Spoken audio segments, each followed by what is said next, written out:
Hi hello friends, అందరు ఎలా ఉన్నారు? బాగున్నారా? నేనైతే చాలా బాగున్నానండి. మీకు నిన్నటి వీడియోలో చూపించాను కదా, పాపకి డ్రెస్ కోసం అని చెప్పేసి ఇలా మెటీరియల్ అయితే తీసుకొని వచ్చారు. కంప్యూటర్ వర్క్కి అని చెప్పాను కదా, అది నైట్ ఇచ్చేసానండి, వేస్తున్నారు. ఇంకొచ్చేసి పాపకి క్లాత్ ఈ విధంగా అయితే తెచ్చి ఇచ్చారనమాట. కాటన్ క్లాత్ ఫ్యాబ్రిక్ అయితే చాలా బాగుంది ఫ్యాబ్రిక్, కానీ కలర్ కూడా బాగుందన్నమాట.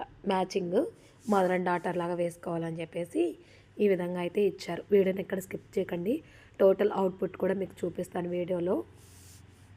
ఈ వీడియోలో నేను కొన్ని విషయాలు చెప్పదలుచుకున్నాను, అవి ఎక్కడ స్కిప్ చేయకుండా చూస్తారని అనుకుంటున్నాను. అసలు జడ వేసుకునే దానికి కూడా టైం లేదనమాట. గలా ప్లక్కర్ పెట్టేసుకొని వచ్చేస్తున్నాను షాప్కి. అయితే అదొక హెయిర్ స్టైల్ లాగా అయిపోయింది నాకైతే నిజంగా చెప్పాలంటే. ఇంకా దారం అనేది ఇక్కడ మిషన్కి అనేది పెడుతున్నాను అనమాట. వెనకాల ఫ్రాక్ అండి, 3 ఫ్రాక్స్ ఇచ్చారు కదా, మొత్తం టోటల్ కంప్లీట్ చేసేసాను. ఈ ఫ్రాక్ కూడా కంప్లీట్ చేసేసాను అనమాట, అయిపోయింది ఈ ఫ్రాక్ కూడా. ఇంకొచ్చేసి ఇంకొకటి ఉందండి, అది వీడియోలోనే చూపిస్తాను, చూసేయండి.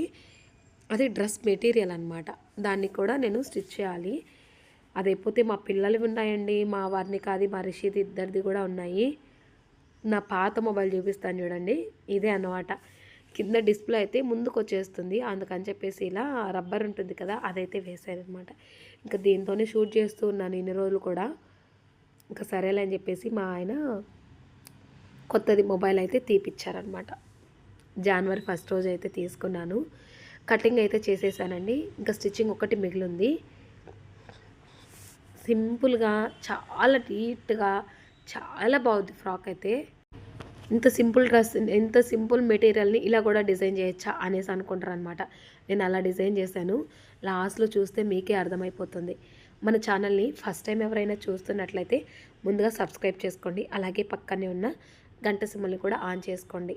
మన వీడియోస్ని ఫాలో అవుతారని అనుకుంటున్నానండి. ముందు ముందు మంచిగా సపోర్ట్ చేయండి. మీ సపోర్ట్ ఉంటే నేను ఇంకా మంచి మంచి వీడియోస్ అయితే తీస్తాను, కానీ మీ సపోర్ట్ ఉంటేనే జరుగుతుంది. నాకు కూడా ఒక్కోసారి వ్యూస్ రాకపోతే ఎందుకు యూట్యూబ్ చేయడము, ఆపేస్తే పోలేదా అనిపిస్తుంది. కానీ అదొక అలవాటు అయిపోయింది కదా, సంవత్సరం నుంచి అలవాటు అయిపోయింది, ఇంకా దాన్ని మార్చుకోలేము. 1-2 రోజులు వీడియో పెట్టకపోయినా అది ఎలాగో ఉంటుందన్నమాట, అందుకని పెడుతున్నాను. ఇంకా అంత వీడియో అంటే పర్టికులర్గా వీడియో ఏమీ తీయలేను, కానీ అక్కడక్కడ నేను డిజైన్ చేసేవైతే చూపిస్తాను. ఈ మధ్య లాంగ్ ఫ్రాక్స్ ఎక్కువ వస్తున్నాయని చెప్పాను కదా, అవే ఉన్నాయండి. ఇంకా మా పిల్లల కోసము, అంటే మా ఫ్రెండ్ పాప కోసము, రిషి కోసము, ఇద్దరికి కూడా సేమ్ శారీస్ మీషోలో అయితే ఆర్డర్ పెట్టాను. అది నెక్స్ట్ వీడియోలో అయితే చూపిస్తాను. మీషోలో ఆర్డర్ పెట్టాను అనమాట. ఇద్దరం కూడా పెట్టాము, same colours, same dresses design చేయాలని చెప్పేసి నేను. అది మీకు నెక్స్ట్ వీడియో అయితే షేర్ చేస్తాను. మన వీడియోస్ని ఫాలో అవుతూ ఉండండి, మంచి మంచి వీడియోస్ అయితే షేర్ చేస్తూ ఉంటాను. నెక్ అయితే ఈ విధంగా పెట్టాను కదా, స్వీట్ హార్ట్ నెక్. దీన్ని ఇంకా రివర్స్ చేశాను అనమాట. రివర్స్ చేసేసి కట్ చేసేసి రివర్స్ చేసి తిప్పేసి స్టిచ్ చేశాను అనమాట. దీనికి సింపుల్గా అంటే ఇంతకుముందు నేను ఫ్రాక్స్కి సమోసా లేస్ వేస్తున్నాను, అంటే మీషోలో పెట్టిన లేస్ అయితే వేశాను. ఇంకా అది వద్దు అని చెప్పేసి నా దగ్గర పూసల లేస్ ఉండిందనమాట, అదైతే వేశాను. ఎగ్జాక్ట్ షేప్ ఏ విధంగా ఉందో ఆ విధంగానే వచ్చిందనమాట. ఇంకా అదంతా చూపిలేదు, లేట్ అయిపోతుంది అని చెప్పేసి షూట్ కూడా చేయలేదన్నమాట. మొత్తం కూడా హ్యాండ్స్కి, నెక్కి ఈ విధంగా అయితే వేసాను. హ్యాండ్స్ అయితే పైన ఒక చిన్న పఫ్ ఇచ్చేసి ఎల్బో హ్యాండ్స్ అయితే పెట్టానండి పాపకి, అలాగే పెట్టమన్నారు తను. అందుకని చెప్పేసి అది సింపుల్గా బాగోలేదు, అంటే ఇందులో ఏ కలర్స్ లేవు, ఎటువంటి బార్డర్స్ అలా ఏమీ లేవన్నమాట. ఇంకా అందుకని చెప్పేసి ఇంక ఈ విధంగా డిజైన్ చేశాను. చూస్తే నిజంగా ఆశ్చర్యపోతారనుకుంటాను, చాలా బాగా వచ్చింది. నెక్ చూసారా, యాజ్ ఇట్ ఈజ్ అలాగే వచ్చింది. ఇంకా సైడు ఒక పక్క స్టిచ్ చేసేసాను, ఇంకొక పక్క ఏంటంటే మొత్తం కూడా కింద క్లాత్ ఉంటుంది కదా, ఫ్రిల్స్ పెట్టిన క్లాత్, అది జాయింట్ చేసేసి సైడ్గా క్లోజ్ చేయడం అనమాట. నెక్ అయితే ఈ విధంగా పెట్టాను. నెక్కి ఎటువంటి పైపింగ్ కానీ ఇలా ఏమి చేయలేదండి. నాకు తెలిసి చాలానే చేశాను ఈ ఫ్రాక్కి నేను. మనీ ఎంత ఇస్తారో చూడాలి మరి, నేను చెప్పలేదు మనీ ఇంత అని చెప్పేసి. కింద అయితే నేను ఎగ్జాక్ట్ లెంత్ పెట్టానండి, మామూలుగా ఫ్రిల్స్ పెట్టే స్టిచ్ చేయండి అంటే. ఇంకా కింద వచ్చేసి అక్క బెల్ట్ లాగా వేయి అని చెప్పేసి అందనమాట. సరే అని చెప్పేసి ఎగ్జాక్ట్ లెంత్ అయితే పెట్టాను కదా, కింద దాన్ని ఒక 3 ఇంచెస్ దాకా 4 ఇంచెస్ దాకా ఫోల్డింగ్ చేసేసి ఇంకొచ్చేసి కింద ఫ్రిల్స్ పెడుతున్నాను. చాలా బాగా వచ్చింది ఫ్రాకు. షాప్లో చూసిన వాళ్ళందరూ కూడా బాగుంది అన్నారనమాట. మా ఆయనకు కూడా చూపించాను. మన పాపదా అనేసి అడిగాడనమాట. కాదు రిషి వాళ్ళ మేడం కూతుర్ది అని చెప్పేసి అన్నాను. మా పాపకు కూడా అలాగే డిజైన్ చేయాలండి. మీషోలో ఇంతకుముందు వైట్ క్లాత్ అయితే ఆర్డర్ పెట్టాను కదా, అది అలాగే ఉందన్నమాట. దాన్ని అయితే ఆ విధంగా స్టిచ్ చేయాలి. చూసారు కదా. ఇంక ఇది వచ్చేసి క్లాత్ రివర్స్లో అంటే రివర్స్లో పెట్టానమాట. జాయింట్ చేశాను. మళ్ళీ చూసి తీసేసి నార్మల్గా జాయింట్ చేసేసి మొత్తం క్లాత్ కూడా ఫ్రిల్స్ పెట్టుకుంటూ వచ్చాను. ఫస్ట్ కొలత ఇదంతా ఏం లేదండి, నార్మల్గా పెట్టేస్తాను. లెంత్ అనేది మళ్ళీ చూసుకుంటాను అనమాట.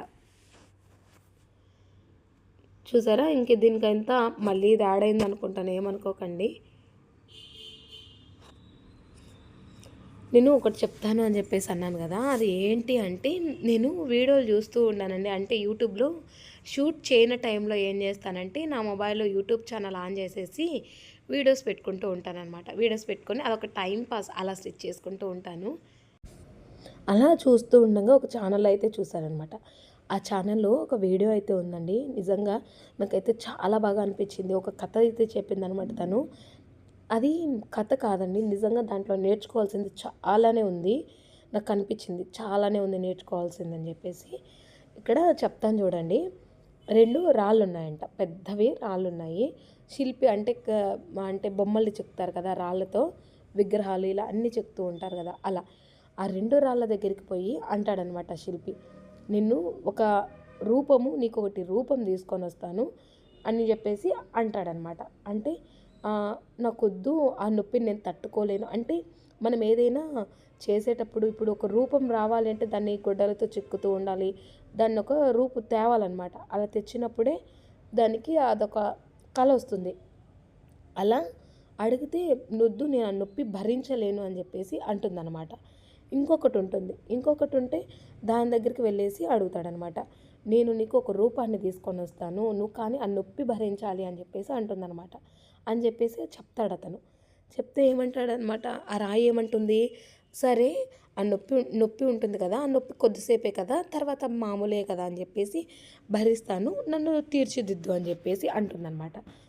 సరే అని చెప్పేసి ఆ శిల్పి ఆ రాయిని ఒక రూపం తీసుకొని వస్తాడు. ఆ రూపం ఏంటి, దేవుడు రూపం తీసుకొని వస్తాడనమాట. ఒక గుళ్ళో దేవుడిగా తీర్చిదిద్దినప్పుడు చెప్తాను చూడండి, నిజంగా అదే గుళ్ళో ఆ నొప్పిని భరించిన రాయి ఒక రూపంగా దాల్చి ఆ గుళ్ళో పూజలు అందుకుంటుంది. ఇంకొకటి ఏం చేస్తుంది, నేను నొప్పి భరించలేను అన్నది కదా, అదే రాయి ఆ గుడి ముందరే టెంకాయలు కొట్టడానికి ఉపయోగిస్తారనమాట. అలా ఉంటుందండి.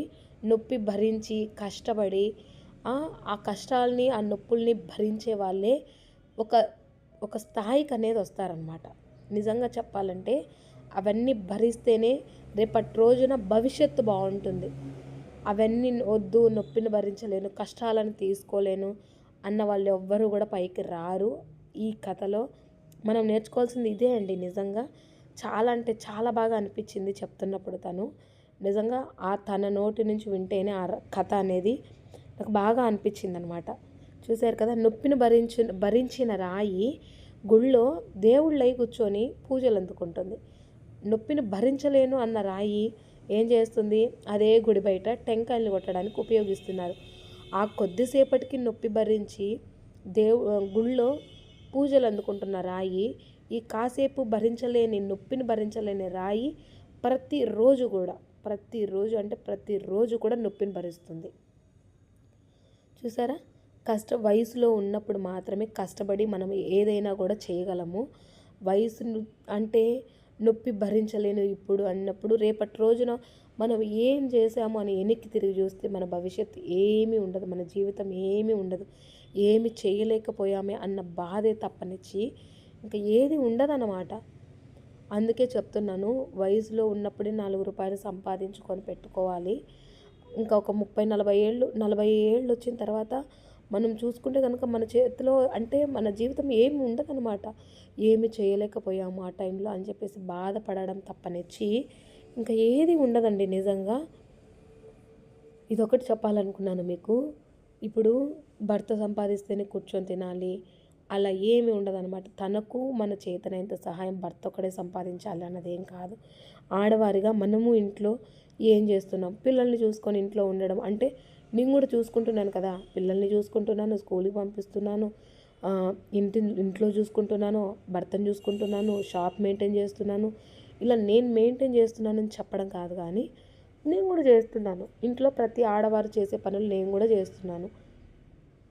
అలానే ఖాళీగా ఉండకుండా మనకంటూ మనం సొంతంగా ఏదైనా సంపాదించగలగాలండి. నిజంగా టైలరింగ్ వచ్చా, ఇంట్లో ఒక మిషన్ పెట్టుకొని చెప్పండి చుట్టుపక్కల వాళ్ళకి, నేను ఇలా మిషన్ కుడతాను, మీ బ్లౌజెస్ కుడతానని చెప్పేసి. ఫస్ట్లో 1, 2 రాకపోవచ్చు అండి, అంటే కరెక్ట్గా బయట వాళ్ళకి స్టిచ్ చేసేటప్పుడు రాకపోవచ్చు. అలవాటు పడ్డ కొద్దీ కూడా నేను కూడా ఫస్ట్ అలాగే అండి, కొత్త వాళ్ళకి అంటే నేను ఇంట్లో స్టిచ్ చేస్తూ ఉన్నాను, కానీ షాప్ పెట్టిన తర్వాత రకరకాల మనుషులు వాళ్ళని డీల్ చేసే విధానం కానీ ఇదంతా నాకు అలవాటు పడిపోయిందండి. ఇప్పుడు మన కస్టమర్స్, పాత కస్టమర్స్ కూడా, అంటే నేను షాప్ పెట్టిన కొత్తలో ఇప్పటికి 2-3 మంత్స్ అయిపోతుంది. షాప్ పెట్టినప్పుడు కొత్తగా స్టిచ్ చేయడమే నేను వాళ్ళకి, బయట వాళ్ళకి. వాళ్ళు కూడా ఇప్పుడు మళ్ళీ నా దగ్గర బ్లౌజెస్, నైట్ కూడా నిన్న ఆఫ్టర్నూన్ కూడా ఒక ఆవిడ తెచ్చి బ్లౌజెస్ అంటే ఒక శారీ తీసుకొని వచ్చింది, పండక్కి స్టిచ్ చేయి అని చెప్పేసి. ఎప్పుడు స్టార్టింగ్లో కుట్టించాను, మన దగ్గర కంప్యూటర్ ఎంబ్రాయిడరీ బ్లౌజ్ తీసుకొని కుట్టించుకున్నారు అని చెప్పేసి. మీకు గుర్తే ఉంటుంది, అంటే కాటన్ చీరలు తెచ్చుకున్నారు, ఇలా పిగిలిపోతున్నాయి శారీస్, తక్కువకి వచ్చాయని తీసుకున్నారు అని చెప్పేసి చెప్పున్నాను కదా. తను మళ్ళీ తీసుకొని వచ్చి బ్లౌజ్ ఇచ్చిందనమాట. అలా 1-2 చెడిపోతాయండి, ప్రాబ్లం ఏం లేదు. మాటలు అంటే పడతారు, ఏమీ అనరు, ఇలా బాగా రాలేదు అని చెప్పేసి చెప్తారు. తర్వాత మనమే ఏం తప్పైంది ఏంటి అని చెప్పేసి తెలుసుకొని స్టిచ్ చేసుకోవాలి. ఇలా ఎదగాలండి. ఇంట్లో టైలరింగ్ ఒక్కటే కాదు, మీరు ఏదైనా వంటలు బాగా చేస్తారా, కర్రీస్ పాయింట్ పెట్టుకోండి. ఇంకొకటి స్నాక్స్ ఐటమ్స్ ఏవైనా చేసుకొని ఇంట్లో స్టోర్ చేసి అంటే చెప్పండి, ఇలా నేను చేస్తున్నాను అని చెప్పేసి. ఇలా కూడా మనీ సంపాదించుకోవచ్చు. బయటికి వచ్చి మనీ సంపాదించాలి అన్న రూల్ ఎక్కడా లేదండి. కొందరు బయటికి రాగలుగుతారు, కొందరు రాలేరు. అదొక్కటిని మీకు చెప్పాలి అనుకున్నాను. ఇంకా ముందు కూడా మంచి మంచి వీడియోస్తో అయితే మీ ముందుకు వస్తూ ఉంటాను. ఇక్కడైతే చూస్తున్నారా, ఇదైతే నారాయణపేట శారీ అండి. ఇది శారీ కాదు, క్లాత్ అనమాట. క్లాత్ తీసుకొని ఈ విధంగా డిజైన్ చేసుకున్నారు. తను వచ్చేసి శారీ తీసుకుందనమాట, మామ్ అండ్ డాటర్ లాగా. ఈ విధంగా తను శారీ, పాపకైతే ఈ విధంగా డ్రెస్ అయితే. లాస్ట్ వినాయక చవితికి నన్ను అడిగారు, నేను కుట్టలేను అని చెప్పేసి అన్నాను. పక్కనైతే స్టిచ్ చేయించుకున్నారు. మీకు చూపించాను కదా క్లాత్, చూసారా ఏ విధంగా డిజైన్ చేశాను, చూపిస్తాను చూడండి. నెక్ యాజ్ ఇట్ ఈజ్ అలాగే వచ్చింది, సింగిల్ పాదం పెట్టేసి స్టిచ్ చేశాను.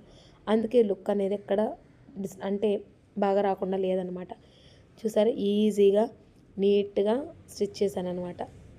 చూసారా ఫ్రాక్ అనేది ఎలా రెడీ అయిపోయిందో, ఈ విధంగా అయితే రెడీ అయ్యింది. చూస్తున్నారు కదా, చాలా నీట్గా వచ్చిందండి, చాలా బాగుంది. ఈ లేస్ వేయడం వల్ల లుక్ అనేది వచ్చిందనమాట. నెక్ అయితే సింపుల్గానే వెనకాల పెట్టేశాను. ఒకటి క్లాత్ అయితే ఉంది, సింపుల్గా బఫ్ ఒకటి, అంటే ఒకటి స్టిచ్ చేసి బౌలాగా పెడతానన్నమాట ఫ్రంట్ సైడ్. అది లుక్ ఒకవేళ మీకు చూపిస్తాను, లేదంటే లేదండి, టైం లేదు నాకైతే నిజంగా. ఫ్రంట్ సైడ్ అయితే ఒకటి పెడతాను, బౌలాగా ఒకటి రెడీ చేసి పెడతానమాట. చూసారు కదా లుక్ అయితే ఏ విధంగా ఉందో. 3 మీటర్స్ అయితే తెచ్చారండి, క్లాత్ అనేది ఉంది అని చెప్పేసి. ఈ విధంగా క్లాత్ కూడా వేస్ట్ కాకూడదు కదా, అందుకని చెప్పేసి అలా స్టిచ్ చేశాను. ఎలా ఉంది అని చెప్పేసి కామెంట్ సెక్షన్లో కమెంట్ అయితే చేయండి ప్లీజ్. నాకు టైం లేకున్నా మీకోసము వీడియోస్ అనేది పెడుతున్నానండి.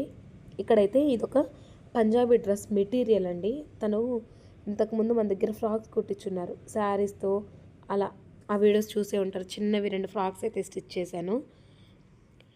ఇంక ఇక్కడ వచ్చేసి మెటీరియల్ అండి, ఇది హ్యాండ్స్కి అనేది ఇచ్చారు, చిన్నవి అవి చూస్తుంది కదా, అవి ఫ్రంట్ సైడు నార్మల్ కుర్తీ అయితే స్టిచ్ చేసుకుంటాం కదా ఆ విధంగా. ఇది వచ్చేసి డ్రెస్కి ముందు పక్క అనేది ఇచ్చారనమాట. నేను దీన్ని ఇప్పుడు బార్డర్ తీసేసి ఫ్రంట్ సైడ్ ఏదైతే పార్ట్ వస్తుందో దానికి బార్డర్ని జాయింట్ చేసి ఫ్రాక్ అనేది డిజైన్ చేయాలి. అది కూడా చేస్తాను, ఒకవేళ వీలుంటే వీడియో అనేది షూట్ చేసి పెడతానండి. చూశారు కదా ఈరోజు వీడియో ఇదే అండి. మీకు నచ్చిందని అనుకుంటున్నాను. మర్చిపోయానండి, ఆ కథ ఎలా అనిపించింది నాకు కమెంట్ సెక్షన్లో ఖచ్చితంగా కమెంట్ చేయండి. ఈ వీడియోని షేర్ కూడా చేస్తారని అనుకుంటున్నాను ఫ్రెండ్స్ అండ్ ఫ్యామిలీ మెంబర్స్కి. మంచి మంచి వీడియోస్తో మీ ముందుకు వస్తూనే ఉంటాను. నాకు సపోర్ట్ ఇలాగే చేస్తూ ఉండాలి. చూస్తున్న ప్రతి ఒక్కరు కూడా లైక్ చేసి కామెంట్ చేయండి. సబ్స్క్రైబ్ చేసుకోకుండా ఇప్పటి వరకు చూస్తున్నారా? సబ్స్క్రైబ్ అయితే చేసుకోండి.